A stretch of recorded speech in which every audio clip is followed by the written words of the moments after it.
File ali mu kooti. Basudde ekibaluwa ekyewa Kiyama.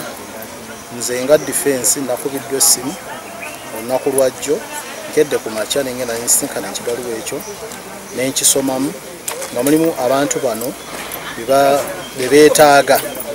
Mwabaddemu Chairman wa NRM omwami Umaru Mwite, nga mulimu omwami Godfrey Tebesigwa, nga mulimu omwami Busulwa Haji Busulwa, nga mulimu Haji Kato ne Pastor Bonahasa.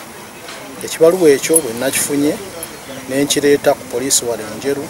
Ebintu bino sisobola kubigamba bya muzannyo okutwaliza wamu kubanga bizze bibeerawo Masaka n'Emukono ate nebituukirira.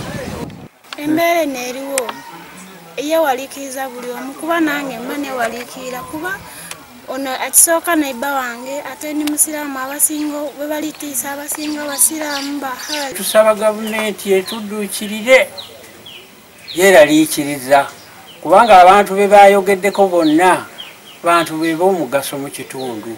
Abantu be basuubidde ebaluwa bantu b'amaanyi. Bw'otunuulira amannya ge basengese bonna basajja bakulembeze. Mulimu Chairman wa NRM, mulimu omusumba ekkanisa, mulimu omukulu w'ekkanisa ey'aba Protestant, mulimu omukulembeze w'Abahamadiya. So olaba nga mu capacities zonna bano bakulembeze. Okuba n'abantu tugenda kulaba nga tubatambulirako, okulaba nga security eri tight kubo, okulaba nga tewali buzibu batuukako.